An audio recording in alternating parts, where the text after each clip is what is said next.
Hello friends, ম্যাথসের আরো একটি ক্লাসে তোমাদের সবাইকে ওয়েলকাম। তোমরা যারা এখনো পর্যন্ত আগের ক্লাসগুলো দেখোনি তারা অবশ্যই আগের ক্লাসগুলো দেখে নাও। আমরা সেই ক্লাসগুলোতে কিন্তু খুব গুরুত্বপূর্ণ অঙ্ক সমাধান করেছি, যে অঙ্কগুলো সাধারণত আরআরবি, গ্রুপ ডি, এনটিপিসি এবং এসএসসি, কেপি এবং ডাব্লিউবিপি এই এক্সাম রিলেটেড অঙ্ক, এবং প্রত্যেক কটা অঙ্ক কিন্তু শর্টকাট পদ্ধতিতে সলভ করা হয়েছে। তোমরা আগের ভিডিওগুলো দেখে নিও। আজকে আমরা আরো বিশেষ কিছু গুরুত্বপূর্ণ অঙ্ক নিয়ে আলোচনা করব, যে অঙ্কগুলো তোমাদের খুব হেল্প করবে এক্সামে, এবং এই অঙ্কগুলোর আমরা শর্টকাট প্রসেসও আমরা দেখে নেব। ঠিক আছে? আর চ্যানেলে যারা তোমরা নতুন আছো তারা চ্যানেলটি অবশ্যই সাবস্ক্রাইব করো এবং পাশে দেওয়া বেল আইকনটি প্রেস করো। আর তোমরা ভিডিওটা শেষ পর্যন্ত দেখো এবং ভিডিওটিতে একটি লাইক করে দিও। আর কমেন্ট সেকশনে কোনো রকম কোনো অঙ্কে যদি তোমাদের ডাউট থাকে তোমরা কমেন্ট সেকশনে জানাতে পারো, এবং তোমাদের কোনো চ্যাপ্টারে যদি কোনো ডাউট থাকে, সেই চ্যাপ্টার নিয়ে যদি তোমাদের বোঝানোর দরকার হয় তোমরা কমেন্ট সেকশনে জানিও, তাহলে সেই চ্যাপ্টার রিলেটেড আরো একটি ক্লাস তোমাদের করিয়ে দেওয়া হবে। ঠিক আছে? ফার্স্ট অঙ্ক দেখো কি আছে।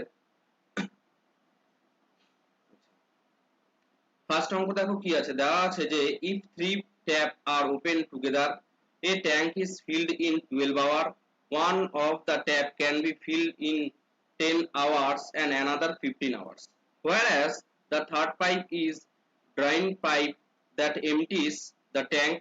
ঠিক আছে? আচ্ছা, এই পর্যন্ত মানেটা কি বলা হচ্ছে যদি তিনটে পাইপ কোনো একটি ট্যাঙ্কে 12 ঘন্টায় ফিল করে দেয়, one of the tap can fill, এবং তাদের মধ্যে একটা ট্যাপ 10 ঘন্টায় পূর্ণ করে এবং আরেকটা ট্যাপ 15 ঘন্টায় পূর্ণ করে, এবং whereas মানে এদের মধ্যে 3 নম্বর যে পাইপটা আছে সেই পাইপটা পূর্ণ করে না, সেই পাইপটা কি করে জল খালি করে। তাহলে এরকম যদি হয়, in how much time can the third pipe can empty the filled tank when no other pipe is open, যদি অন্য কোনো পাইপ যদি ওপেন অর্থাৎ খোলা না হয় তাহলে তৃতীয় পাইপ দিয়ে একটি পূর্ণ ট্যাঙ্ককে খালি করতে কত সময় লাগবে ওই 3 নম্বর পাইপে, সেটা আমাদেরকে বের করতে হবে। এবার 1 নম্বর পাইপ থেকে আমরা এ ধরছি, ঠিক আছে, এ ধরে নিচ্ছি, বি ধরছি, আর সি মাইনাস লিখছি। তার কারণ কি? তার কারণ হচ্ছে এ খালি করছে, অতএব এদের টাইম লাগবে কত? 12 ঘন্টা। ঠিক আছে? এ পাইপটা ধরছি, এ পাইপের 10 ঘন্টা লাগছে। আচ্ছা, বি পাইপের কত ঘন্টা লাগছে? বি পাইপের 15 ঘন্টা লাগছে। তাহলে এখানে দেখো সিম্পলি আমরা 12, 10 এবং 15 যদি আমরা এলসিএম করি, ঠিক আছে, তাহলে পরে এলসিএম টা কত হবে? সেটাই কি হবে? আমার টোটাল ট্যাঙ্কের ক্যাপাসিটি হবে।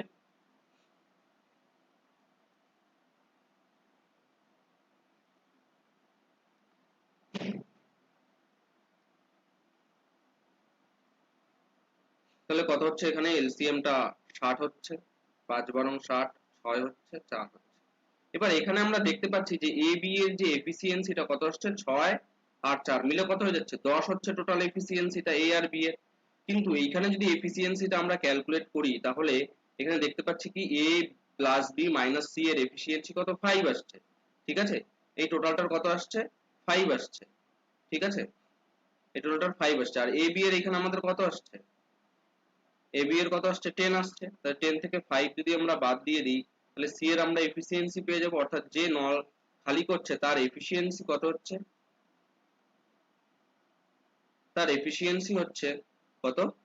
5 হচ্ছে। ঠিক আছে? তাহলে তাহলে কত টাইম লাগবে সি পাইপের? সি পাইপের টাইম কত লাগবে? সি পাইপের টাইম লাগবে হচ্ছে, দেখো টোটাল ক্যাপাসিটি কত? টোটাল ক্যাপাসিটি হচ্ছে কত? 60 ইউনিট। তো 60 ইউনিটকে 5 এফিসিয়েন্সি দিয়ে ডিভাইড করলে কত হয়ে যাবে? আমাদের এখানে 12 ঘন্টা টাইম লাগবে। তাহলে 12 ঘন্টা আমাদের এখানে কিন্তু রাইট অ্যান্সার হচ্ছে, অর্থাৎ ডি কিন্তু রাইট অ্যান্সার হচ্ছে। এই ধরনের কিছু অঙ্ক এর আগের ক্লাসেও সমাধান করিয়েছি। ঠিক আছে? তোমাদের যাতে আরেকবার প্র্যাকটিস হয়ে যায় তাই সেম টাইপেরও কিছু অঙ্ক রেখেছি এবং নতুন কিছু টাইপের অঙ্ক রেখেছি, যাতে তোমরা নতুন অঙ্কর সঙ্গে সম্মুখীন হতে পারো। ঠিক আছে? নেক্সট অঙ্ক দেখো, এগুলো প্রত্যেক কটা কিন্তু RRB, NTPC, RRB group D, railway related অঙ্ক, এবং এই অঙ্কগুলো সাধারণত এসএসসি এবং পিএসসি অথবা ডাব্লিউবিপি বা কেপি এর এক্সাম গুলোতেও কিন্তু বারবার আসছে। এই অঙ্কটাতে দেখো কি বলা হচ্ছে, three pipe A, B, C may fill a tank in 14 hours and 12 hours and 18 hours respectively. ঠিক আছে, এবার বলা হচ্ছে if both pipe, এখানে এটা মিসিং আছে, A and C are open at the same time, then how much time, এখানে কি হবে, এটা how much time হবে, how much time they will take to fill the tank, তাহলে কত ঘন্টায় এই ট্যাঙ্কটি পূর্ণ হবে আমাদেরকে বের করতে হবে। A ট্যাঙ্কের কত লাগছে 12 ঘন্টা, B ট্যাঙ্কের কত ঘন্টা লাগছে, এই A ট্যাঙ্কের হচ্ছে যে 15 ঘন্টা, B ট্যাঙ্কের 12 ঘন্টা, C ট্যাঙ্কের কত ঘন্টা 18 ঘন্টা। এদের এলসিএম করলে আমরা কত পেয়ে যাব, 180 পেয়ে যাব। ঠিক আছে, 180 পেয়ে গেলে এটা 12 হবে, এটা 15 হবে এবং এটা কত হবে, এটা 10 হবে। ঠিক আছে, এবার আমাদের এখানে বলা হচ্ছে যে A এবং C পাইপ দ্বারা যদি এক সময় ওপেন করা হয়, একই সময় ওপেন করা হয়, তাহলে তাদের দ্বারা পূর্ণ হতে কত সময় লাগবে। তাহলে এদের এফিসিয়েন্সি কত, A আর C এর এফিসিয়েন্সি আমরা দেখতে পাচ্ছি কত, এফিসিয়েন্সি আমরা কত দেখতে পাচ্ছি, 12 প্লাস 10 অর্থাৎ কত, 22। 12 প্লাস 10 আমরা কত পেয়ে যাচ্ছি, 22 পেয়ে যাচ্ছি। তাহলে তাহলে A প্লাস B এর টাইমটা কত লাগবে, A প্লাস B এর টাইমটা কত লাগবে, টোটাল ক্যাপাসিটি কত, 180 বাই 22, 2 দিয়ে করলে 90 হচ্ছে, নিচে কত হচ্ছে, 11 হচ্ছে। ঠিক আছে, তাহলে 90 বাই 11 কে আমরা যদি ক্যালকুলেট করার চেষ্টা করি, তাহলে পরে কত হয়ে যাবে, 88 হয়ে যাবে, 2 হয়ে যাবে, 2 পূর্ণ 22, তাহলে 8 পূর্ণ 2 বাই 11, তাহলে আমাদের এখানে ডিটা কিন্তু তাহলে আমাদের এখানে রাইট অ্যান্সার হচ্ছে। ঠিক আছে, এই সেম টাইপের অঙ্ক আগের ক্লাসেও করিয়েছি, আজকেও কিছু করাচ্ছি। ঠিক আছে, নেক্সট অঙ্ক দেখো কি আছে, এই অঙ্কটা দেখো আগের ক্লাসে করিয়েছিলাম, দেখো কি বলা হচ্ছে, মানেটা বলে দিচ্ছি, দেখো তোমরা এটার অ্যান্সারটা কমেন্ট সেকশনে জানাবে, তোমাদের এটা এইচডব্লিউ থাকলো। দেখো বলা হচ্ছে যে two pipe X and Y can fill a gas tank in 1675 minutes respectively। বলা হচ্ছে দুটো পাইপ X এবং Y, যে পাইপ দুটো কোনো একটি গ্যাস সিলিন্ডারকে কত 60 মিনিট এবং 75 মিনিটে কি করছে, পূর্ণ করছে। ঠিক আছে, there is the another outlet pipe, এবং এর আরো একটা আউটলেট পাইপ আছে, ধরো এখানে একটা ট্যাঙ্ক আছে। ঠিক আছে, এই ট্যাঙ্ক থেকে এই ট্যাঙ্ক আছে, ঠিক আছে, এই ট্যাঙ্ক থেকে দুটো পাইপ থেকে কি হচ্ছে, পূর্ণ করছে, আর একটা পাইপ কি করছে, একটা পাইপ থেকে খালি করে দিচ্ছে। ঠিক আছে, একটা পাইপ খালি করে দিচ্ছে, সেটাকে আমরা কি বলছি, আউটলেট পাইপ, আর এগুলো হচ্ছে যে ইনলেট পাইপ। ঠিক আছে, এগুলো inlet pipe.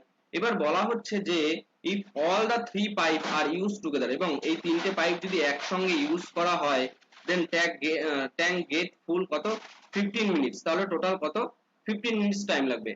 How much time will taken by Z to empty the tank completely, তাহলে জেড ট্যাঙ্ক দিয়ে, অর্থাৎ এইটা জেড ট্যাঙ্ক ধরো, ঠিক আছে, এটা হচ্ছে এক্স, এটা এই জেড ট্যাঙ্ক দিয়ে খালি হতে কত সময় লাগবে আমাদেরকে বের করতে হবে। এই অঙ্কটা আগের ক্লাসে আমরা পড়িয়েছিলাম।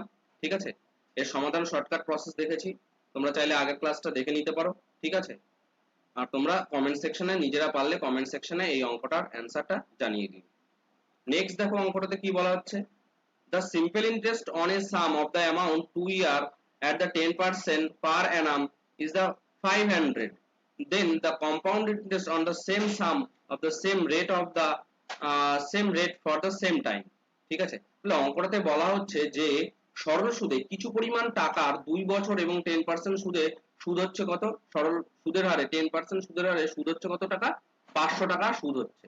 ঠিক আছে, তাহলে পরে ওই সেম পরিমাণ টাকার সেম টাইমে এবং সেম রেট অফ ইন্টারেস্টে কত পরিমাণে চক্রবৃদ্ধি সুদ হবে আমাদেরকে বের করতে হবে। ঠিক আছে, দেখো তাহলে আমরা এখানে টাকার পরিমাণটা p ধরে নিচ্ছি, p ইনটু 2 ইনটু 100 বাই 100 হচ্ছে ইকুয়াল টু কত হবে, এখানে 500 হবে। ঠিক আছে, এখান থেকে শূন্য শূন্যটা ভ্যানিশ হচ্ছে, হুম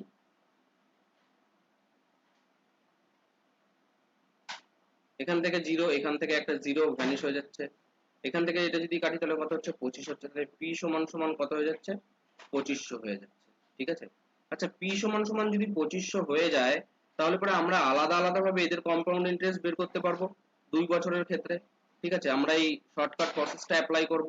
এখানে রেট অফ ইন্টারেস্টটা কত হচ্ছে, 10%। ঠিক আছে, তাহলে 10/100 মানে 1/10%, এখানে 1/10%, এখানে 1/10%, এখানেও 1/10%, কত হবে, এখানে 250 হবে, এখানে কত হবে, 25 হবে, 250 হবে। আচ্ছা 250 মিলে কত হয়ে যাচ্ছে এখানে, তাহলে আগেই বলে দিই, আগের ক্লাসে আমি আলোচনা করেছিলাম, এই যে যতটা অংশ আমি বাদ দিলাম, এই অংশ মানে মার্ক করলাম, এই যতটা অংশ আছে, ঠিক আছে, এই অংশটাকে আমাদের কি ডিনোট করবে, এই ডিনোট করবে যে এখানে কম্পাউন্ড ইন্টারেস্টটা কত, এই টোটালটার যোগফল। দেখো 250 আর 250 মিলে কত হচ্ছে 500, 500 সঙ্গে এই 25টা যোগ করে দিলে পরে কত হবে, 25টা যোগ করে দিলে কত হবে 525 হবে। ঠিক আছে, তাহলে 525টা কিন্তু তাহলে রাইট অ্যান্সার। এই অঙ্কটার ক্ষেত্রে যদি বলতো যে সিম্পল ইন্টারেস্ট এবং কম্পাউন্ড ইন্টারেস্টের মধ্যে ডিফারেন্স কত, তাহলে পরে আমরা সিম্পলি ভাবে এই পদ্ধতিতে করে এখান থেকে কিন্তু আমরা কম্পাউন্ড ইন্টারেস্ট এবং সিম্পল ইন্টারেস্টের মধ্যে আমরা ডিফারেন্সটা বের করে নিতে পারতাম। ঠিক আছে, নেক্সট দেখো simple interest, the simple interest on the amount x at the rate of interest 8% for the 3 years equal to the half of the compound interest on the amount of 4000 at the rate of interest 10% for 2 year is the value, যদি এমন হয় তাহলে value of x বের করতে হবে। তাহলে প্রথমে কি বলা হচ্ছে যে সরল সুদে এক্স পরিমাণ টাকার 8% সরল সুদ হারে 3 বছরে যে পরিমাণ সুদ হবে, সেই সুদের যে টাকাটা হচ্ছে, সেই সুদের টাকার পরিমাণটা কম্পাউন্ড ইন্টারেস্ট কত 4000 টাকার কম্পাউন্ড ইন্টারেস্ট 10% সুদে 2 বছরের, সেই কম্পাউন্ড ইন্টারেস্টের কম্পাউন্ড ইন্টারেস্টের কি হবে অর্ধেক হবে। ঠিক আছে, তাহলে আমরা এখানে প্রথমেই দেখে নিই যে সিম্পল ইন্টারেস্টটা কত হচ্ছে। সিম্পল ইন্টারেস্টটা কত হচ্ছে আমরা আগে দেখে নিই। সিম্পল ইন্টারেস্টটা দেখো কত হচ্ছে, x হবে ইনটু 8 ইনটু 3 হবে বাই কত হবে 100 হবে। ঠিক আছে, এবার কম্পাউন্ড ইন্টারেস্টটা দেখো। কম্পাউন্ড ইন্টারেস্টটা করতে গেলে আমরা যে প্রসেসটা বারবার অ্যাপ্লাই করছি সেই প্রসেসটাতেই আমরা অঙ্কটা করব, তাহলে অনেক দ্রুত হবে। ঠিক আছে, দেখো এখানে সিম্পল ইন্টারেস্ট কম্পাউন্ড ইন্টারেস্টটা কত হয় 10% মানে কত 1/10, 1/10, এখানে 1/10 করছি 10 দিয়ে, অর্থাৎ ভাগ করব কত হচ্ছে 400 হচ্ছে, দেখো 400 হচ্ছে আর এখানে 40 হচ্ছে, অর্থাৎ 840 হচ্ছে আমাদের কম্পাউন্ড ইন্টারেস্ট হচ্ছে। এইটা মিলে কত হচ্ছে 400, 800 আর 440 হচ্ছে আমাদের এখানে কম্পাউন্ড ইন্টারেস্ট হচ্ছে। এইবার বলা হচ্ছে সমীকরণটা তাহলে কিভাবে তৈরি হবে, এবার বলা হচ্ছে যে এর অর্ধেক টাকার পরিমাণ এর সঙ্গে সমান। এই যে এখানে বলে দিয়েছে যে 3 years is equal to the half of the compound interest, half of the compound interest, এটা কিন্তু এখানে বলে দিয়েছে। ঠিক আছে, অতএব তাহলে হাফ অফ দা হলে পরে এর অর্ধেক কত হয়ে যাবে 4 2 0 হয়ে গেল, 4 2 3 হয়ে গেল। ঠিক আছে, 3 14 42 140 হচ্ছে। ঠিক আছে, তারপরে দেখো 8 দিয়ে যদি আমরা এটাকে যদি ডিভাইড করি তাহলে পরে কত হবে, 8 দিয়ে যদি করা হয় তাহলে x equal to 140 into 100 divided by 8। ঠিক আছে, 8 দিয়ে যদি করা হয় তাহলে কত হচ্ছে দেখো 8 অক্ষে 8, 8 দিয়ে করা সম্ভব হবে? আচ্ছা চেষ্টা করছি, দেখো 8 দিয়ে করব, 4 দিয়ে করলে পরে কত হচ্ছে 25 হচ্ছে, আর 4 দিয়ে এটাকে যদি ডিভাইড করি তাহলে কত হচ্ছে 2 হচ্ছে, 2 দিয়ে যদি এটাকে ডিভাইড করি কত হচ্ছে 70 হচ্ছে, অর্থাৎ 5 7 35 এর 5 হাতে 3 থাকছে, 7 2 14 আর 3 কত হয়ে যাচ্ছে 17 আর 0, অর্থাৎ 1750 আমাদের এখানে কিন্তু রাইট অ্যান্সার হচ্ছে। আশা করি অঙ্কটা তোমরা বুঝতে পারলে। এই যে ফর্মুলাটা গঠন করা বা এই যে সমীকরণটা গঠন করা এটাই কিন্তু মেইন কাজ এই অঙ্কটার ক্ষেত্রে। নেক্সট দেখো, if compound interest on a principal is 2 year at the 5% per annum is 10 more than the simple interest on the same price same rate, find the principal। তাহলে প্রিন্সিপালটা কত আমাদের এখানে বের করতে হবে। সিম্পল ভাবে দেখো আমরা প্রিন্সিপালটাকে p ধরে নিচ্ছি, এর রেট অফ ইন্টারেস্ট 5%, আচ্ছা 5% মানে কত 5/100 অর্থাৎ 1/20। ঠিক আছে, এখানে কত হচ্ছে 1/20, 1/20, এটাও 1/20, 1/20 যদি হয় তাহলে p/20 হবে, p/20 হবে, তাহলে এখানে কত হবে p/400 হবে, কত হবে এখানে p/400 হবে। Find the principal, find the principal, তাহলে আমাদের এখানে প্রিন্সিপালটা বের করতে হবে। কি করতে হবে দেখো এখানে বলেছে যে এই কম্পাউন্ড ইন্টারেস্টটা ঠিক সিম্পল ইন্টারেস্টের থেকে 10 টাকা বেশি হবে, তাহলে এখানে আমাদের সিম্পল ইন্টারেস্টটা কত হবে p ইনটু 2 বছরের জন্য 5 বাই কত 100 হবে, তাহলে এখান থেকে কাটলে পরে আমাদের কত চলে আসবে p/10 চলে আসছে। এবার বলেছে যে এই p/10 প্লাস কত হবে এত করলে পরে এইখানে এটার সঙ্গে সমান হবে, তাহলে এখানে কত হচ্ছে আমাদের টোটাল কম্পাউন্ড ইন্টারেস্ট, এই টোটালটা কম্পাউন্ড ইন্টারেস্ট হচ্ছে p/20, তার মানে কি 2p/20 হচ্ছে, তারপরে কত p/400 হচ্ছে, এখান থেকে 10 হচ্ছে, এটা কেটে দিচ্ছি, ঠিক আছে, তাহলে পি সমান সমান কত চলে আসছে, এই 400 সঙ্গে 10 গুণ হলে পরে কত হয়ে যাবে, 4000 হয়ে যাবে। তাহলে 4000 আমাদের এখানে কিন্তু রাইট অ্যান্সার। নেক্সট দেখো কি বলা হচ্ছে, an athlete run a distance 500 metre in 25 second, what is the average speed of an athlete. বলা হচ্ছে একজন অ্যাথলিট এর 500 মিটার 25 সেকেন্ডে যায়, তাহলে তার অ্যাভারেজ স্পিড কত হবে বের করতে হবে। ঠিক আছে, 25 দিয়ে আমরা ডিভাইড করে দিচ্ছি, দেখো এটা কিন্তু সেকেন্ডে আছে আমাদের অ্যান্সার, হ্যাঁ অ্যান্সারও সেকেন্ডে আছে, মিটার পার সেকেন্ডে, কোনো অসুবিধা নেই। তারপরে এখানে কত হবে 20। এবার এখানে এককটা দেখতে হবে যে মিটার পার সেকেন্ড হচ্ছে কিন্তু, ঠিক আছে এককটা, অতএব আমাদের অ্যান্সার কত হয়ে যাবে, 20 মিটার পার সেকেন্ড হয়ে যাবে। ঠিক আছে, তাহলে বিটা আমাদের এখানে রাইট অ্যান্সার। নেক্সট দেখো কি বলা হচ্ছে, an object cover a distance 25 meter in the first 6 second and a distance 16 meter in another 4 second, what is the average speed of the object। কোন একটা অবজেক্ট প্রথমে দেখো 24 মিটার 6 সেকেন্ডে অতিক্রম করছে, আর 16 মিটার 4 সেকেন্ডে অতিক্রম করছে। এবার প্রশ্নটা হচ্ছে যে আমরা কিভাবে আগাবো অঙ্কটাতে। ঠিক আছে, দেখো দুটো ডিস্টেন্স কে আমরা যোগ করে দেবো, দেখো 16 আর 24 যদি আমরা যোগ করি তাহলে পরে কত হচ্ছে, 40 হচ্ছে। টোটাল ডিস্টেন্স পেয়ে গেলাম, আর টোটাল টাইম কত পেয়ে গেলাম, 10 সেকেন্ড পেয়ে গেলাম। তাহলে আমাদের এখানে 4 metre per second right answer হচ্ছে। কত হচ্ছে, 4 মিটার পার সেকেন্ড আমাদের এখানে তাহলে কিন্তু রাইট অ্যান্সার। তাহলে এটা আমাদের এখানে কিন্তু তাহলে রাইট অ্যান্সার। আচ্ছা, P move at the speed এত in first 1 hour and at the speed of the 70 kilometre per hour in the next 2 hour। তাহলে পি নামক একটা বস্তু আছে বা যে কোনো একটা অবজেক্ট আছে, ধরো সে প্রথম 1 ঘন্টায় 50 কিলোমিটার পার ঘন্টা গতিবেগে যদি চলাচল করে, তাহলে মানে 1 ঘন্টায় সে কতটা দূরত্ব যাবে দেখতে হবে, এবং পরবর্তী আবার 2 ঘন্টায় কত 70 কিলোমিটার গতিবেগ নিয়ে কত দূরত্ব যাচ্ছে আমাদের সেটাও দেখতে হবে। সেই দুটো ডিস্টেন্সকে আমরা কি করব, সেই দুটো ডিস্টেন্সকে টাইম দিয়ে ডিভাইড করলে আমরা এভারেজ পেয়ে যাব। এবার এখানে প্রশ্নটা হচ্ছে যে আমরা যদি দেখো এখানে দূরত্ব আর টাইম এন্ড ডিস্টেন্সের ক্ষেত্রে আমাদের ডিটা যদি ডেস্টিনেশন হয়, মানে কতটা দূরত্ব যাচ্ছে সেই পথটা হয় অতিক্রান্ত পথ, এবং ভিটা যদি আমাদের গতিবেগ হয়, তাহলে আমরা ডিস্টেন্সটা অটোমেটিক্যালি পাই কি করে, ভেলোসিটির সঙ্গে অর্থাৎ গতিবেগের সঙ্গে আমরা টাইমকে যদি মাল্টিপ্লাই করি, তাহলে এর সঙ্গে আমরা যদি মাল্টিপ্লাই করি, প্রথম ক্ষেত্রে আমরা d1 টা কত পেয়ে যাচ্ছি, 50 পেয়ে যাচ্ছি, d2 টা কত পেয়ে যাচ্ছি, 140 পেয়ে যাচ্ছি। এবার এই দুটোকে যদি আমরা যোগ করি তাহলে পরে কত পেয়ে যাবো, 190 পেয়ে যাবো, টোটাল ডিস্টেন্স পেয়ে গেলাম। আর এখানে কত আছে, 3 ঘন্টা আছে। ঠিক আছে, তাহলে 190/3 ঘন্টায় আমাদের কি হয়ে যাবে, অ্যাভারেজ স্পিড হয়ে যাবে। ঠিক আছে, অ্যাভারেজ স্পিড হয়ে যাবে। তাহলে পরে এখানে কত হবে, 3 6 18 হবে, 1 10 হবে, 3 3 9 হবে, 1 0 হচ্ছে, 3 হবে, এরকম 3 হয়ে চলতে থাকবে। ঠিক আছে, ঠিক আছে, তাহলে 63.33 আমাদের এখানে কিন্তু রাইট অ্যান্সার।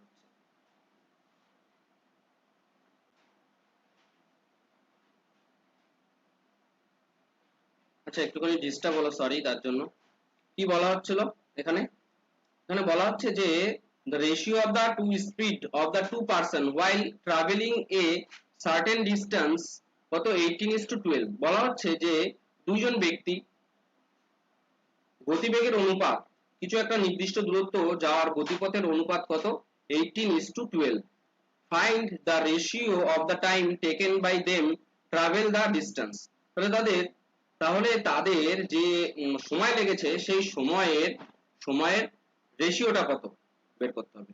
আমরা সব সময় জানি যে ভেলোসিটির সঙ্গে টাইমের ব্যস্তানুপাতিক সম্পর্ক, অর্থাৎ 18:12 যদি ভেলোসিটির রেশিও হয়, ঠিক আছে, তাহলে আমাদের টাইমের রেশিওটা কি হয়ে যাবে, এর বিপরীত সম্পর্ক হয়ে যাবে, অর্থাৎ এর এর কি হয়ে যাবে, এর রেসিপ্রোকাল হয়ে যাবে। রেসিপ্রোকাল হয়ে গেলে এর time is two t1 into t2 করলে পরে কত হবে, 12:18 হবে। অর্থাৎ 6 করলে পরে 2 হবে, 6 করলে পরে 3 হবে, অর্থাৎ 2:3 আমাদের এখানে কিন্তু তাহলে right answer. A motorcycle covers a distance this কত 192 kilometre at the speed of the at the speed of the 32 kilometer per hour. A car start running from the same place after 2.5 hour. The motorcyclist moved but travels that distance 0.5 hours before. What is the ratio of the speed of the car and the motorcycle? ঠিক আছে, তাহলে কার এবং মোটরসাইকেলের আমাদের গতিবেগের রেশিওটা বের করতে হবে। তাহলে প্রথম ক্ষেত্রে এখানে দেখো, আমরা প্রথমেই আমাদের কিন্তু সময়টা দরকার বের করা। কোন একটা নির্দিষ্ট পয়েন্ট এ, এখান থেকে প্রথমেই কে ড্রাইভ করা শুরু করেছে? মোটরসাইকেল এবং কার, এখান থেকে কারেই যাতায়াত শুরু করেছে। তাহলে কত দূরত্ব গেছে? 190। আমরা সময়কে যদি আমরা যে দূরত্ব আছে সেই দূরত্বকে যদি গতিবেগ দিয়ে ভাগ করতে, তাহলে আমরা টাইম বের করে পেয়ে যাব। এটা কার? এটা হচ্ছে যে মোটরের টাইম লাগছে। মোটরের টাইম লাগছে কত? দেখো এখানে 6 ঘন্টা টাইম লাগছে, ঠিক আছে। তাহলে কারের টাইম কত লাগবে? কারের টাইমটা কত লাগবে?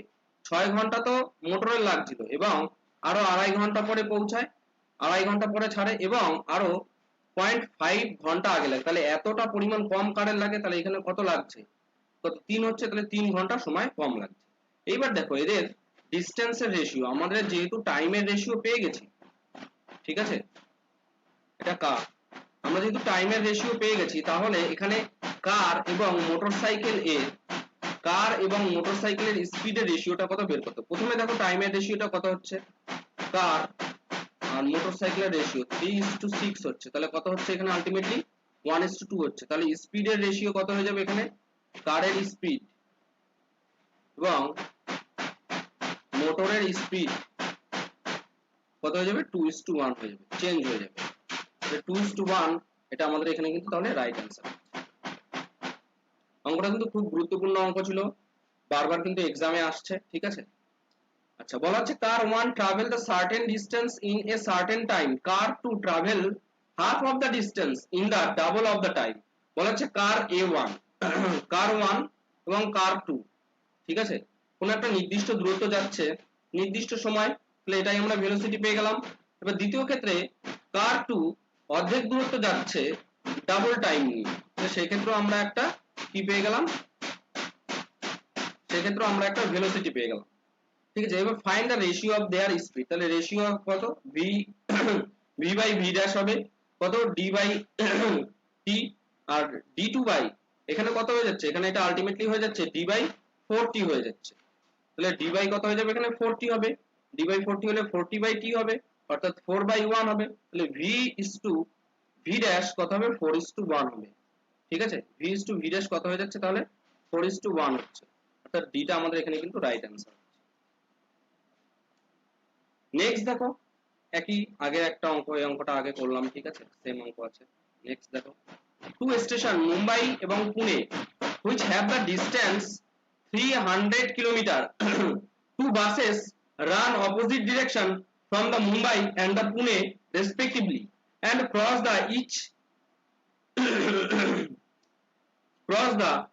each other at the distance কত? 220 from the station। তাহলে অঙ্কটাতে বলা হচ্ছে কি, দেখো মুম্বাই স্টেশন এবং পুনে স্টেশন, এদের মধ্যে ডিসটেন্স কত? দেখো এদের মধ্যে ডিসটেন্স হচ্ছে 300 কিলোমিটার। কিছু সময় পরে মুম্বাই স্টেশন থেকে যে ট্রেনটা ছেড়েছে, ঠিক আছে, মুম্বাই থেকে যে ট্রেনটা ছেড়েছে সে 200 কিলোমিটার চলে গেছে। তাহলে পুনে থেকে যে ছেড়েছে এ কত কিলোমিটার কাছে? 80 কিলোমিটার। কারণ এরা বলেছে 220 কিলোমিটার থেকে এরা কি করেছে, 200 স্টেশন থেকে 200 কিলোমিটার দূরে গিয়ে এরা কি করেছে? মিট করেছে। তাহলে একটা ট্রেন যদি 220 কিলোমিটার যায়, অপর একটা ট্রেন কত হবে? 80 কিলোমিটার যাবে অবশ্যই। তাহলে এদের স্পিডের রেশিও কত? এবার দেখো এই দুটোর ক্ষেত্রেই তো টাইমটা একই লেগেছে দুজনের, হ্যাঁ, তাহলে আমাদের এখানে স্পিডের রেশিওটা কত হবে? স্পিডের রেশিওটা কত হবে? তাহলে বাস আমরা B1 ধরছি, আর বাস দ্বিতীয় বাস B2 ধরছি, তাহলে 200 by T R 800 by T, টিটা ভ্যানিশ হয়ে গেল, 222:8 হলো, তাহলে 11:4 হবে। তাহলে 11:4 টা আমাদের এখানে কিন্তু রাইট অ্যান্সার। আশা করি অঙ্কটা তোমরা বুঝতে পারলে। এক্সামে কিন্তু তোমাদের প্র্যাকটিস থাকলে আরো বেশি স্পিডে অঙ্কগুলো সমাধান করতে পারবে। A train cover a certain distance at the speed this in 5 hours. If a flight has to cover the same distance in কত 45 minutes, it must travel the speed of, তাহলে স্পিডটা কত বের করতে হবে। a train cover the certain distance with the speed this in 5 hours, ঠিক আছে। তাহলে এখানে আমাদের ডিসটেন্সটা কত আমরা দেখতে হবে, ডিসটেন্সটা কত হচ্ছে 140 240 ইনটু 5, এটা হচ্ছে টোটাল ডিসটেন্স, এত কিলোমিটার। এই টোটাল ডিসটেন্স এই কভার করছে একটা প্লেন, কত টাইম নিচ্ছে 45 মিনিট টাইম নিচ্ছে, ঠিক আছে। তাহলে 240 ইনটু 5 বাই আমরা 45 দিয়ে ডিভাইড করব, যেহেতু এটা মিনিট আছে, ঘন্টায় নিয়ে যেতে গেলে 60 দিয়ে ডিভাইড করতে হবে। অর্থাৎ এখানে ফ্লাইটের ভেলোসিটিটা কত হচ্ছে, ফ্লাইটের ভেলোসিটিটা কত হচ্ছে, ফ্লাইটের ভেলোসিটিটা হচ্ছে এই যে ডিসটেন্স, এই ডিসটেন্স দিয়ে 45 যে টাইম লাগছিল 45 মিনিট, সেটা দিয়ে ডিভাইড করলেই পরে আমরা পেয়ে যাচ্ছি, ঠিক আছে। তাহলে এটা যদি আমরা ক্যালকুলেশন করতে চাই তাহলে পরে কত কেমন ভাবে ক্যালকুলেশনটা করব, শর্টকাট হবে। দেখো 9 হচ্ছে 3 দিয়ে করছি 20 হবে, 3 পড়ে থাকবে 8 হবে, অর্থাৎ কত হচ্ছে 1600। আমাদের এখানে কিন্তু রাইট অ্যান্সার হচ্ছে 80 * 20 1600 কিলোমিটার পার আওয়ার আমাদের এখানে রাইট অ্যান্সার। নেক্সট আরো একটা অঙ্ক দেখো, a sailor covers 2 kilometre in upward stream in 1 hour and a distance 1 kilometer in the downward stream in 10 minutes, ঠিক আছে। কত বলেছে 10 মিনিটস, কিন্তু find the speed of the still water. তাহলে প্রথম ক্ষেত্রে কি বলা হচ্ছে, একজন সেলার বলতে এখানে নৌকা আরোহী, ওই নৌকা আরোহী 2 kilometre downward stream upward stream অর্থাৎ স্রোতের প্রতিকূলে যাচ্ছে, কত 1 ঘন্টায় যাচ্ছে। তাহলে আমরা স্টিল জলের গতিবেগ মানে ওই সেলারের গতিবেগটাকে যদি আমরা ইউ ধরি এবং জলের গতিবেগটাকে আমরা যদি ভি ধরি, তাহলে আপওয়ার্ড স্ট্রিমের ক্ষেত্রে কি হয়ে যাবে, মাইনাস হয়ে যাবে।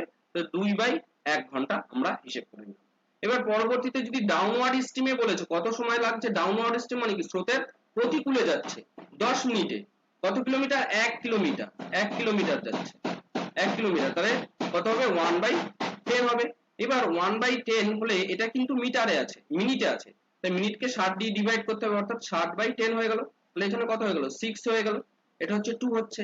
এই দুটো যদি আমরা যোগ করে দিই তাহলে পরে দেখো এখানে কত হলো, এটা কেটে যাচ্ছে, এই দুটো মিলে কত হয়ে যাচ্ছে 2u হয়ে যাচ্ছে, আর এটা মিলে কত হয়ে যাচ্ছে 2 আর 6 মিলে কত হচ্ছে 8 হচ্ছে। তাহলে still water speed, find the speed in still water, ঠিক আছে। তাহলে ওই সেলারের গতিবেগ বের করতে হবে স্টিল ওয়াটারে, কত হচ্ছে সেটা 4 হচ্ছে। তাহলে আমাদের এখানে রাইট অ্যান্সারটা কত হচ্ছে 4 কিলোমিটার পার আওয়ার হচ্ছে, 4 কিলোমিটার পার আওয়ার হচ্ছে, ঠিক আছে। নেক্সট দেখো, the speed of a steam is 3 kilometer per hour and the speed of the main still water is this, the time taken by the man to the swim 26 kilometer downwards, ঠিক আছে। বলা হচ্ছে the speed of the steam, বলা হচ্ছে স্রোতের গতিবেগ কত 3 kilometre পার ঘন্টা এবং ওই ব্যক্তির গতিবেগ স্থির জলের কত গতিবেগ হচ্ছে 5 কিলোমিটার পার ঘন্টা। তাহলে ডাউনওয়ার্ড স্ট্রিমে গেলে পরে কি হবে, এই দুটো গতিবেগ কি হয়ে যাবে, যোগ হয়ে যাবে, যোগ হয়ে কত গতিবেগ হবে, যোগ হয়ে হবে 8 কিলোমিটার পার আওয়ার হবে, ঠিক আছে, 8 কিলোমিটার পার আওয়ার হবে।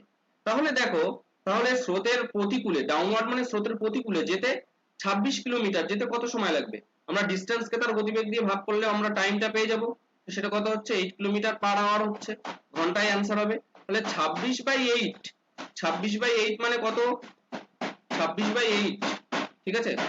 তাহলে 3 8 24 হচ্ছে 2 8 হচ্ছে, অর্থাৎ 3 পূর্ণ 1/4 আমাদের এখানে কিন্তু তাহলে রাইট অ্যান্সার হচ্ছে 3 পূর্ণ 1/4, তাহলে এটা আমাদের এখানে কিন্তু রাইট অ্যান্সার। নেক্সট অঙ্কটা দেখো কি বলা হচ্ছে, বলা হচ্ছে a man take the twice time to ride the boat in upward stream as compare to the ride the boat of the downward stream, find the ratio of the boat to the steam in the current water, ঠিক আছে।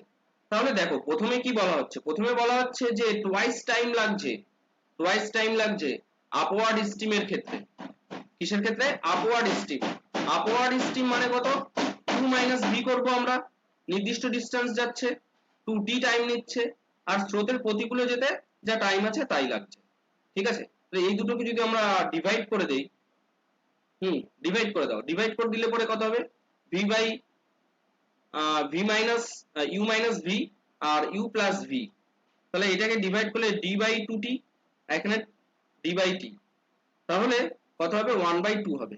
তাহলে 2u, দেখো কত হবে 2u, 2u minus 2v, আর এখানে u plus v হবে। এই u থেকে যদি এটা যদি বাদ দাও তাহলে u হবে, আর এখান থেকে যদি এটা বাদ দাও তাহলে কত হতো 3v হবে।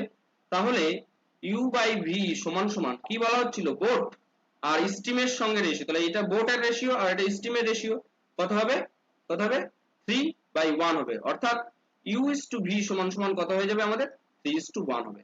তো 3:1 টা আমাদের এখানে কিন্তু তাহলে রাইট অ্যান্সার। নেক্সট দেখো অঙ্কটা কি আছে, বলা হচ্ছে the ratio of for the time taken by the boat in upward steam, the time taken in the downward steam covered a certain distance 4:1। তাহলে এখানে ডাউনওয়ার্ড এবং আপওয়ার্ড স্টিমের যে ভেলোসিটিটা আছে সেই ভেলোসিটি, তাই তো, সেই velocity ratio of the time taken, আচ্ছা তার গতিবেগ না, তার কিসের অনুপাত, তার টাইমের অনুপাত। মানে আমরা যদি স্রোতের প্রতিকূলে যাই এবং স্রোতের অনুকূলে যাই, স্রোতের প্রতিকূলে গেলে পরে 4:1 এই টাইমটা আমাদের লাগছে। Find the ratio of the speed of the boat downward steam এবং আপওয়ার্ড স্টিম। প্রথমে তাহলে ডাউনওয়ার্ড স্টিম, তাহলে আমাদের এখানে কিন্তু রেশিওটা দেওয়া আছে কি আপওয়ার্ড স্টিম আর হচ্ছে ডাউনওয়ার্ড স্টিমের, এখানে রেশিওটা দেওয়া আছে আপওয়ার্ড স্টিম এবং ডাউনওয়ার্ড স্টিমের, সেটা কত 4:1। এটা যদি এটা কিসের রেশিও দেওয়া আছে, এটা টাইমের রেশিও দেওয়া আছে, ঠিক আছে, এটা টাইমের রেশিও দেওয়া আছে। এবার এটাকে যদি আমরা ডাউনওয়ার্ড ইস টু আপওয়ার্ড করি, ডাউনওয়ার্ড ইস টু যদি আপওয়ার্ড করি তাহলে পরে কত হবে 1:4 হবে, ঠিক আছে, এটা টাইম হলো। তাহলে ভেলোসিটির রেশিওটা কত হবে ডাউনওয়ার্ড স্টিম টু আপওয়ার্ড স্টিমের, এখানে ভেলোসিটির রেশিও বা স্পিডের রেশিওটা তাহলে কত হবে, ঠিক পাল্টে যাবে, কত হবে 4:1 হয়ে যাবে। তাহলে 4:1 টা আমাদের এখানে কিন্তু তাহলে রাইট অ্যান্সার। নেক্সট আরো একটা অঙ্ক দেখো, এ board cover a certain distance in the downward stream is the 4 hour but takes the 6 hour to return the starting point. What is the ratio of the speed of the steam and the speed of the boat in still water? ঠিক আছে, তাহলে নির্দিষ্ট একটা দূরত্ব, প্রথমে কি বলেছে downward steam মানে স্রোতের প্রতিকূলে যাচ্ছে, স্রোতের প্রতিকূলে গেলে u প্লাস v, আমরা যদি দুটো ভেলোসিটি ধরে নিই, যে স্টিমের ভেলোসিটি হচ্ছে কত, স্টিমের ভেলোসিটি আমরা v ধরছি আর বোর্ডের ভেলোসিটি আমরা u ধরলে u minus v, u plus v সমান সমান যেতে হবে 4 ঘন্টা টাইম লাগবে, আর u মাইনাস v সমান সমান d বাই কত হয়ে যাবে 6 ঘন্টা টাইম লাগবে। এই দুটো যদি আমরা ডিভাইড করে দিই তাহলে দেখো কত হবে u প্লাস v আর u মাইনাস v, তাহলে কত হবে 6/4 হবে, অর্থাৎ কত হচ্ছে 3/2 হচ্ছে 2u 2v 3u মাইনাস কত 3v হবে, ঠিক আছে। তাহলে এখান থেকে যদি এটা করি তাহলে পরে কত 5v হবে, আর এখান থেকে এটা বাদ দিলে পরে u হয়ে যাবে। তাহলে আমাদের এখানে কিসের রেশিও চেয়েছে, দেখো এখানে রেশিও চেয়েছে যে স্টিম এবং বোর্ডে, তাহলে স্টিমের রেশিও হচ্ছে যে v, তাহলে v বাই u সমান সমান কত হয়ে যাবে 1/5 হয়ে যাবে, তাহলে v is to u সমান সমান কত হয়ে যাবে 1:5 হয়ে যাবে। তাহলে 1:5 টা আমাদের এখানে কিন্তু রাইট অ্যান্সার।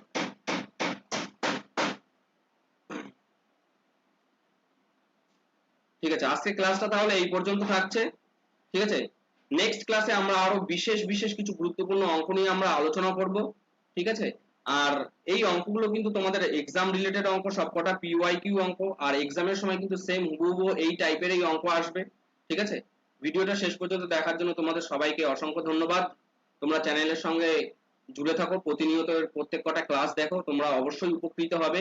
এক্সট্রা করে তোমাদের পিওয়াইকিউ, রেলওয়ে, এসএসসি এবং কেপি আর কেপি এবং কি পিএসসি মিসলেনিয়াস বা ক্লার্কশিপ এর কোনো এক্সামের জন্য তোমাদের আলাদা করে পিওয়াইকিউ করার দরকার নেই, তোমরা শুধু ভিডিওগুলো ফলো করে যাও।